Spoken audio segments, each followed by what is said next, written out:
Welcome, everyone. It's if you are again coming back, welcome back. And if this is your first time, I'm really excited for you to be joining on this one. I've enjoyed doing all these presentations, but this topic in particular I find quite interesting. So hopefully my interest matches yours, and I hope you enjoy this one. Today, of course, we'll be talking about dietary supplements. And so the title of Maximizing Weight Loss, the Role of Supplements with GLP-1 Medications. We are focusing on some supplements that may help you, but I'm also going to be covering supplements more in a broad way as well, because I'm no doubt most of you might already be taking some, or certainly you know someone who is.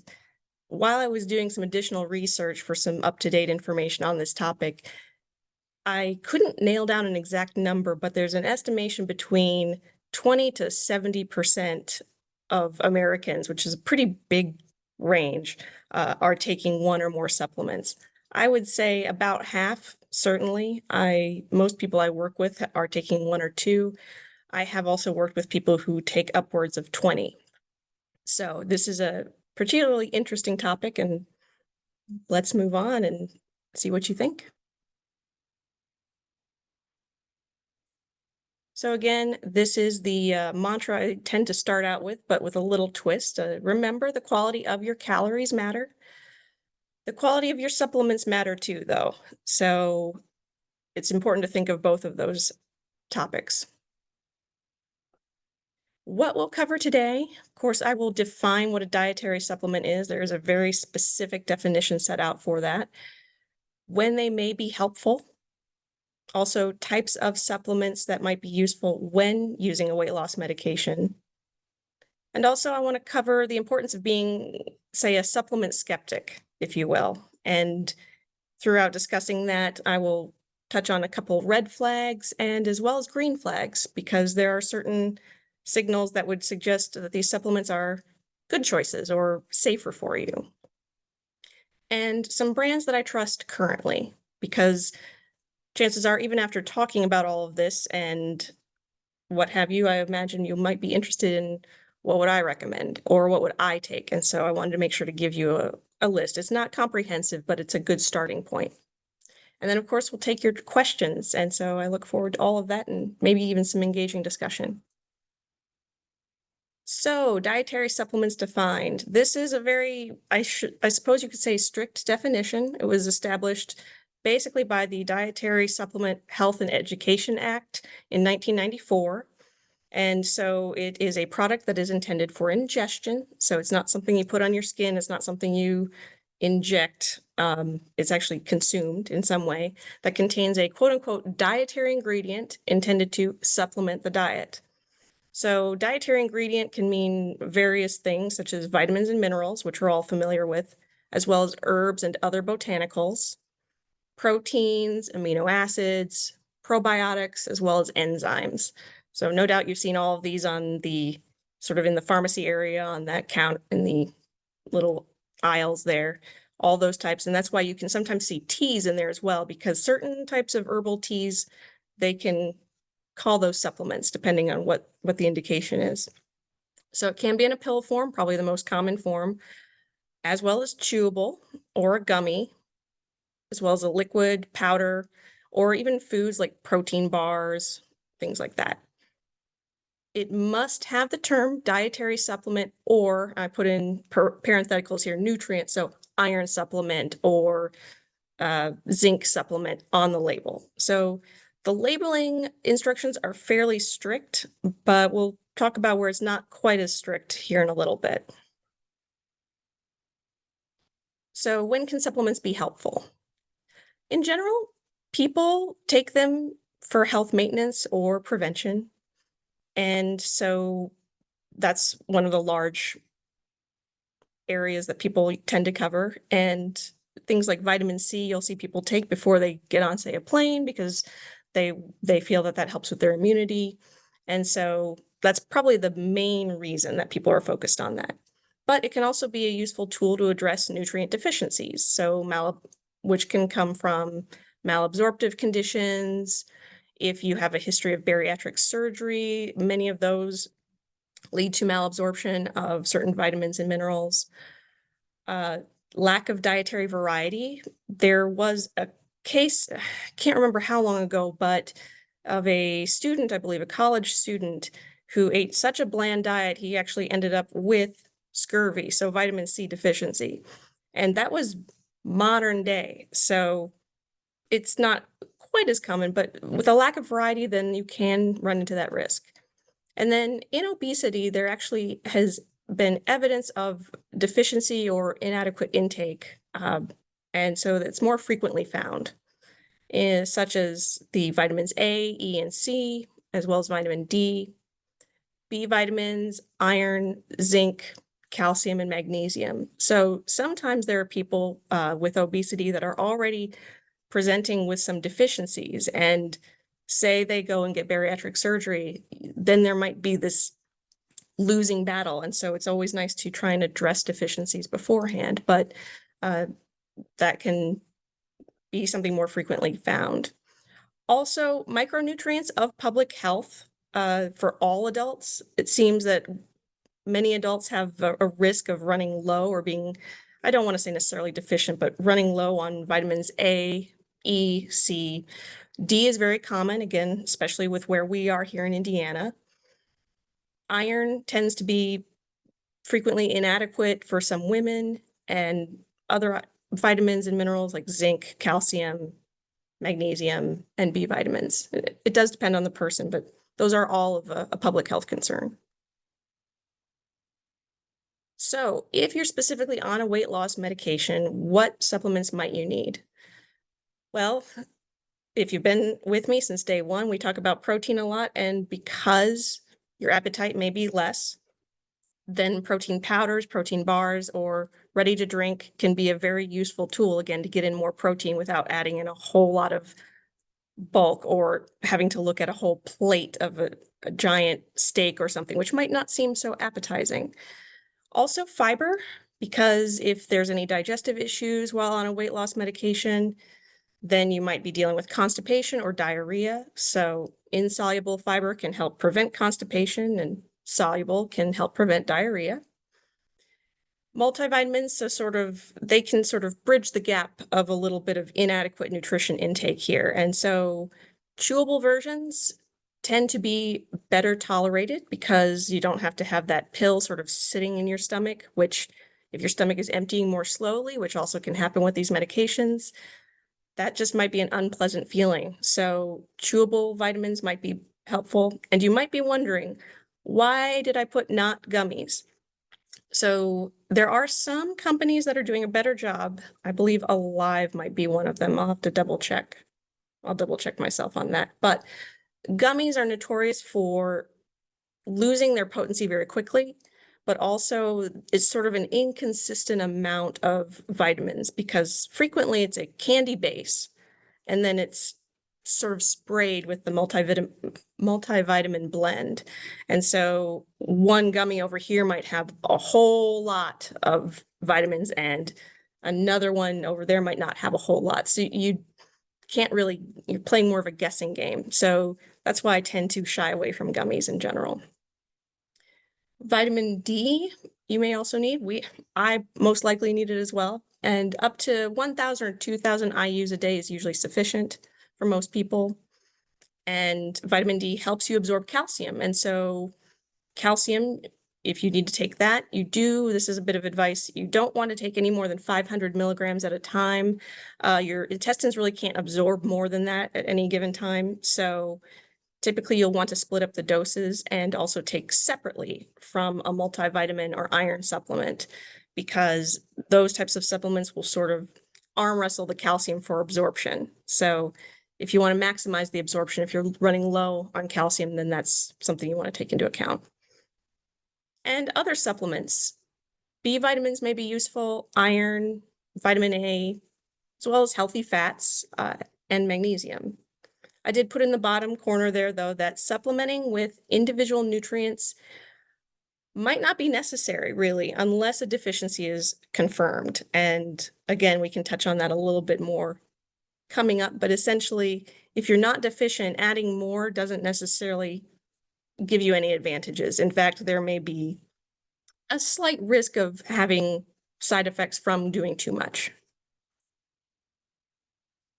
So don't adjust your computer screen. That color is real. This gentleman, Paul Carrison, he is passed away now, but he is the picture I have for him here is sort of a bit of an extreme example, but why I have here caveat emptor, so let the buyer beware, and the importance of being a supplement skeptic. So the picture of him, I'll get to him right now, is he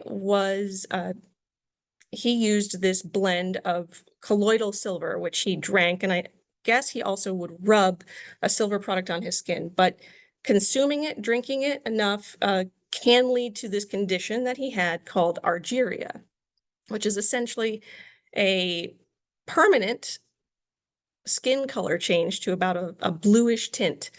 So colloidal silver has some antiseptic properties on skin, but some people promoted it as a way to, why not act like an antibiotic essentially and just drink it, and then that will take care of any of the bacteria or viruses on the inside. Well, I can't say that that's not been proven in any way. And even though he also took it for acid reflux, and he claimed that it cured it, but at what cost, I suppose, is the question I would have there at that point. So anyhow, moving on to the list here, there is a lack of regulation when it comes to dietary supplements. The manufacturers don't have to prove safety, they don't have to prove quality, and they really don't have to prove their ingredients before they sell it on market. So essentially, when that act was passed in 1994, that made the FDA say, okay, Scout's honor, essentially. You are innocent until proven guilty, versus where you could think almost in a comparison for pharmaceutical drugs are sort of guilty because they go through rigorous testing before they go to market, before proven innocent or before being sold. And so there is the issue where things may not be quite as they seem. So a couple red flags that we'll touch on, of course, is you might see false claims where they will say, not really run faster or jump higher. I've never seen that, but there might be some claims where people say this will change the game. Listen to me right now. You buy this, this is going to change your life. This is the miracle we've been looking for. I'm sure if you've been up at 3 a.m. or heard infomercials or seen influencers, there may be some commentary, and it's very provocative. You are drawn to, we all are drawn to that kind of thing. We want those quick answers, or maybe there's something out there. But, again, because there's that lack of strict regulation, it may, first of all, I don't believe that those claims can really be validated at this point. And, but another potential issue is that it may contain more or fewer ingredients than claimed. So that's also an issue. There are certain supplements that might have twice as much sodium, which isn't the worst thing in the world, but that's not what you were looking for. Or there might be some that have next to none of what it claims to contain. And that has been seen. And then the area that's a bit more dangerous is that may contain ingredients that aren't listed. So that includes pharmaceutical drugs. For example, I believe it was 2014, there were some weight loss supplements that you could find on the shelves, and they were found to have, I believe, phentermine as well as sibutramine. And sibutramine was a drug that was removed from the market in 2010, but these supplements still had it on the shelves.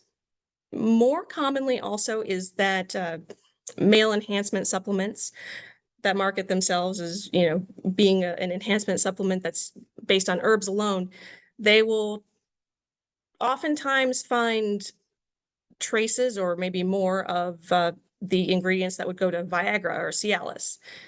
And so for some people, they might say, well, great, I don't have to get a prescription, or easy enough, I can find this. But for somebody who is actively trying to avoid these medications or might have an allergy, that could be a very dangerous situation. Or since there is no listed amount of those types of products in there because they're not supposed to contain drugs, then there's that added danger because you don't know what dose you're even getting. So that's why I encourage that that being very careful of what you choose. And what else should you look out for? So there's also the risk of drug interactions with certain supplements out there. They're usually the more fancy type of supplement. Ooh, I've already got a question. Let me pull that up real fast just to make sure. From the anonymous, are there any supplements that can help support metabolism or appetite control?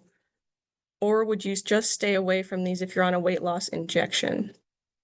I'll answer this right now because it is pertinent, so I'll answer this right now. At this point, I've not been convinced that there's any supplements that necessarily help with metabolism or appetite control. There's an interesting probiotic out there that they're testing a little more rigorously. I can't think of the name, and I know I would mispronounce it, where they are curious as to how it might affect, but especially if you're on a weight loss injection, having additional appetite control could be risky because it might impede other nutrient intake. So then you'd sort of be at this, you'd be chasing your tail because you might be getting less nutrients than would be helpful. But that's a very good, pertinent question. And so, oh yes, back onto the drug interactions. These are usually, like I said, probably more of the fancy or the herbal type of supplements that you'd find, such as ashwagandha. So ashwagandha and anti-anxiety medications, those can interact in such that the ashwagandha will actually increase the sedating effects of anti-anxiety medications. And St. John's wort interacts with many medications, oftentimes reducing the effectiveness of those, which for antidepressants, statins, birth control, people who are using these certainly don't want to decrease the effectiveness. And golden seal with multiple medications, that seems that it can increase or decrease the effectiveness depending on what you're taking. So again, you want to make sure that you look out for that type of interaction. And that's why it's important to always ask your doctor as well. And having a list, an ongoing list of what supplements you might be taking or interested in taking, as well as drugs, is very helpful. I actually have a paper that I will show you here in a second that can maybe help you keep that organized if you don't have your own system. So I'll pull that up here in a moment.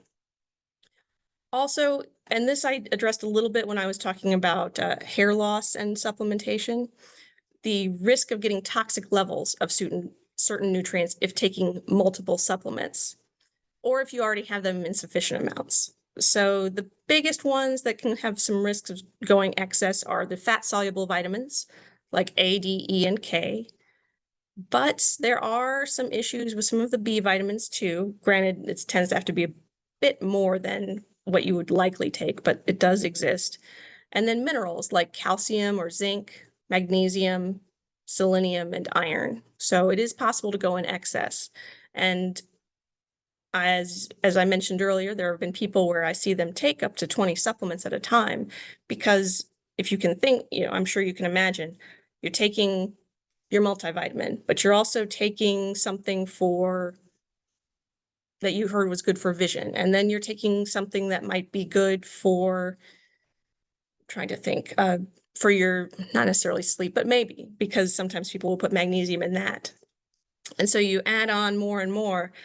And I think it's very easy, this is just my opinion, but I think it's very easy for us to presume that it's safe because we're just getting it over the counter, so to speak. So there's no possible way that this could hurt me because I'm just going to buy it here.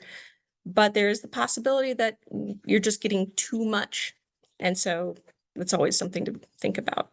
And I will share right now, before I forget, the paper. So this was created by the FDA, where you could actually list out what you're taking. You could also, for your own benefit, list out what it looks like, how much, when to use, when you've started taking it. You could also write why you're taking it, because sometimes you might even know someone who has a handful of medications saying, I don't really know why I'm taking this, but I'm taking it. And then who told you to take it? So what I like also is it looks like you can fill it out on the computer if you want it, but you can also print it out. So I thought that was a handy little tool to have in case that's something you'd find helpful. Going back to the slideshow. Oh yes, I am at home, so you might see a cat come into frame here in a second.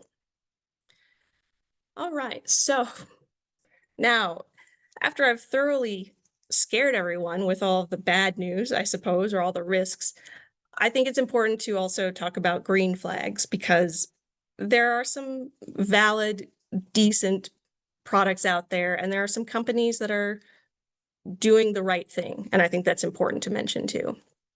So, evidence of third-party testing. You might see some supplement companies claim that they are third-party tested. I'd look a little bit deeper if possible, because there are some groups that will test products for quality, and most likely the company ought to be named.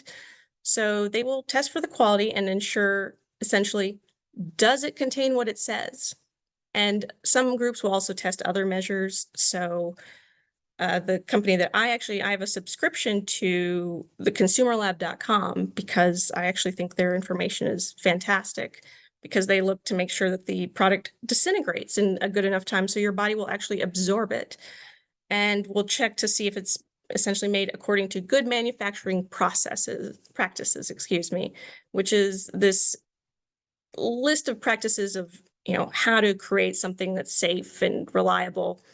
It's not quite as strict as, say, like a pharmaceutical standard, but some standards of production, if you will. And I also look for no history of the company receiving an FDA warning letter. Those are the letters that, well, like I said, how they're innocent until proven guilty. If a supplement is found to cause harm to someone, maybe people get sick, maybe there's evidence of liver damage or things like that, the FDA will send a warning letter and say, stop doing this, or they might do a recall if they do find evidence of drugs. This is not, there's so many supplements in the world, and there's only so many people who work for the FDA. So there's no guarantee that necessarily the product will be found, but there are ways to report to the FDA if you've ever had a reaction. So there are reporting processes to hopefully get things investigated. But anyhow, I do check for histories of that.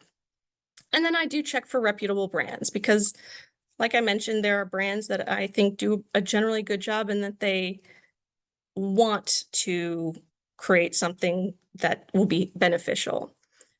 This is a multi-billion-dollar industry, so I don't like to think that people sell things just simply to make money and not give you the product that they claim it has, but there are people who may be tempted. And so I like knowing that there are brands that are doing the right thing and going and following the rules. But anyhow, on the right-hand side, I have listed 3 of the third-party groups that do a lot of testing. And so most likely you have seen on some of your bottles of supplements, you may see one of these symbols. So these top one from Consumer Lab, or the NSF International seal, or the USP one is pretty common, I believe, on Nature Made.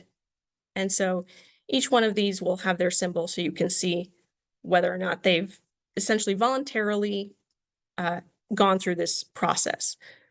Sometimes companies that don't have these listed are still decent and good companies, so it's not necessarily panic, but if you see this, you can feel a little more confident. And so what brands would I recommend?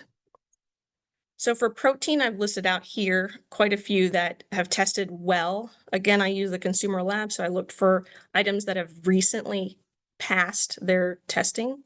So GNC, Isopure, NutriCost, Optimum Nutrition, J-Rob, the Now Foods, and Nutiva, as well as some protein bars or protein, I suppose, edible products, so pure protein. And good news, Lenny and Larry's, they Consumer Lab commented they didn't quite like the flavor of the cookie, but they had no complaints about the quality of the product.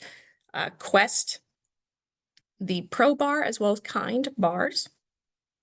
As for multivitamins, Kirkland brand, so Costco, they've done it again. Their multivitamins consistently pass. Most of Kirkland's items pass, although I'll mention their protein bar actually essentially failed testing by Consumer Lab because, and I think this is a good example of something that's not harmful, but still something to take note. Their bar claims 15 grams of fiber and Consumer Lab found 9.4 grams of fiber. Most people would throw their hands up and say, what's the big deal? But I do appreciate the thoroughness because that's not so bad. Actually, I'm taking a pause to mention this.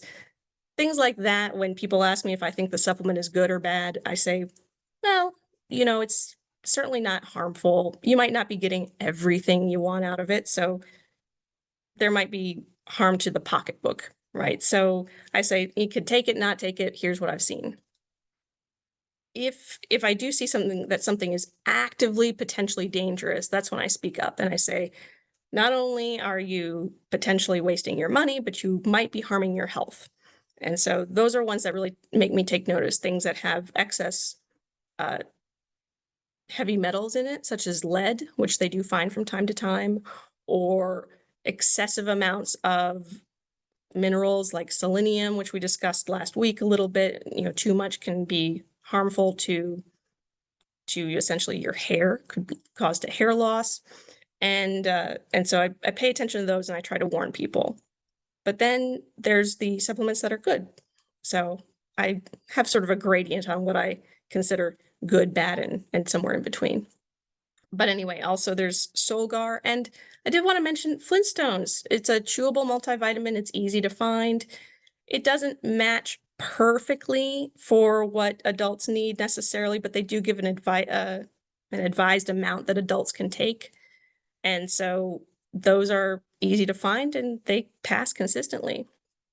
In terms of calcium, since I was talking about how to take calcium dosages, I think first of all, calcium citrate, especially in the cases where your stomach might not be producing as much stomach acid, the calcium citrate is a little bit more easily digestible. And so the Solaray calcium citrate or the Bayer Citracal, those are both good products.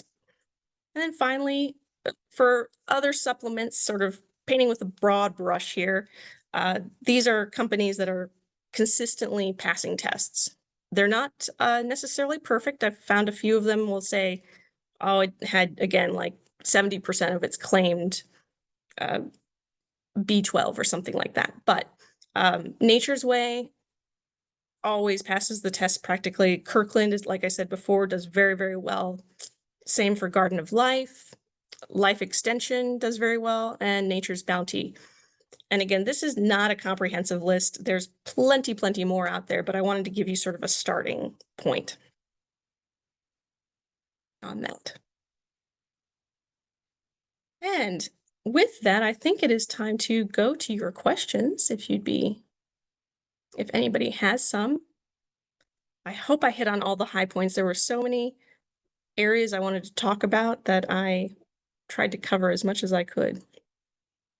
Also, I'd be very interested to know, just if you feel like sharing, what are some of your reasons for taking supplements, if it's just for health, or if you found one to be interesting, or even an amusing anecdote about supplements. I find this to be a very interesting topic. So I have this open for questions, if anyone has.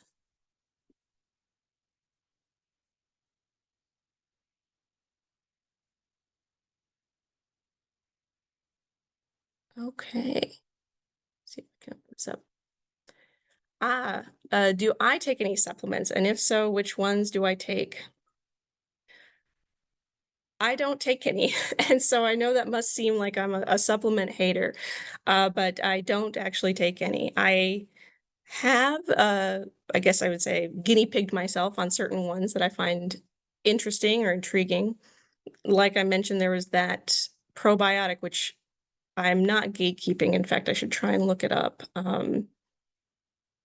while I have everyone on here because I know it comes in a green bottle. It's quite expensive, but I was just intrigued to see. It seemed to be a decent product, and I'll look that up as we go on here. I'm gonna have to stop sharing my screen so you'll see me here.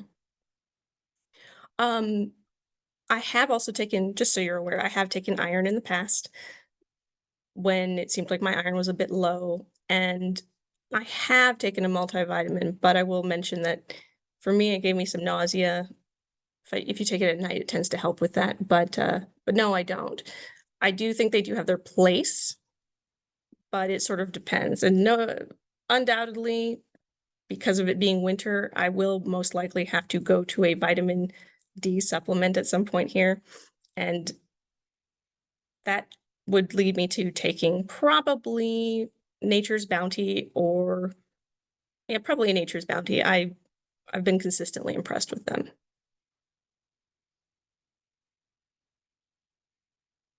That is a great question, though.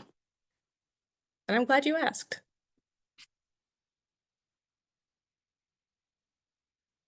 And as we wait for more questions, I'm going to look up that probiotic.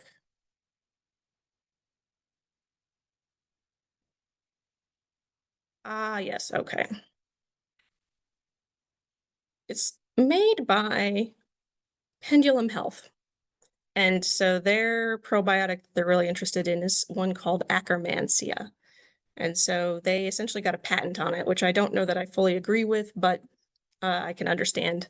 And so I wanted to see if it did anything different or behaved in a unique way. But I didn't notice anything life-changing. I also didn't notice anything bad. So I have considered restarting on that. Um, all right. Are there any supplements you hear people swear by that you may not have tried but have been shocked how much someone thinks it helped them? Ooh, that's a good question.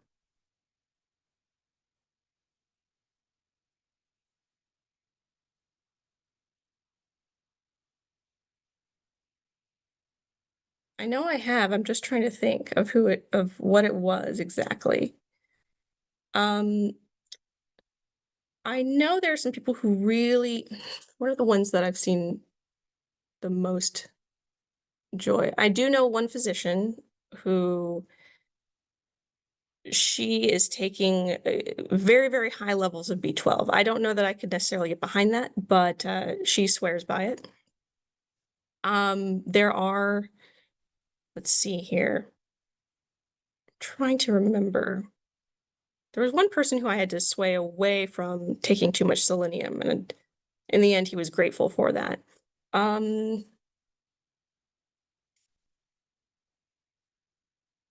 but yes, I was surprised by the B12, and I'm coming up blank on the one that I'm thinking. Oh, let me think here. Oh, I do know someone was taking the Vital Proteins collagen, and she didn't say that, and I'm sorry if I didn't mention this last week, actually. But she was having some trouble with her hair, and she was taking a couple things, and but one of them was the Vital Proteins collagen, which she stuck with, and she said that her hair is coming back to normal, and she's been very grateful for that. I will mention that she was also taking the Nutrafol hair supplement and said that that gave her digestive issues, and so she stopped that one.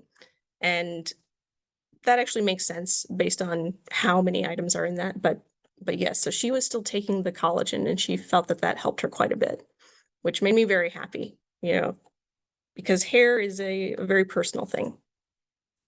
So that's probably the one I remember the most. But now you got me thinking.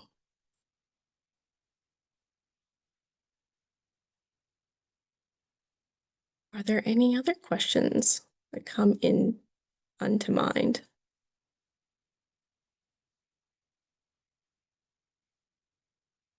As I wait, I will look at the gummy multivitamins since I mentioned those, and I want to make sure I tell you what they found. So let's see. Okay, well, so they did a couple tests, and this is one of the examples. So the Smarty Pants prenatal formula found only 78.3% of its claimed vitamin D. Not world ending, but if you're on a prenatal vitamin, you most likely want to get what you're saying. And then a few of the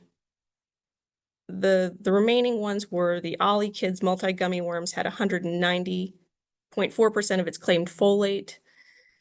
So most likely not devastating, but more than what you're looking for. And so that's again why I'm sort of anti-gummy, if you will. But let's see though, I'm going to take a look here and find out which ones they actually approved, because for the first time in a long time, they actually gave a couple gummies an approval, and some people just prefer them. So I wanted to make sure I mentioned that. Let's see here.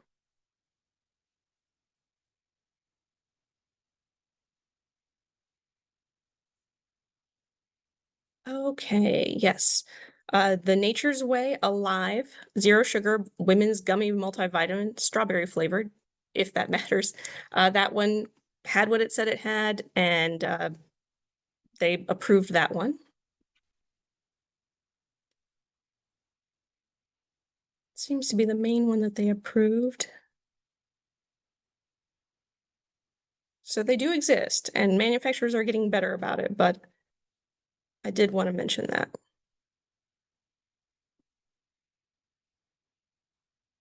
Let's see. Are there any other questions?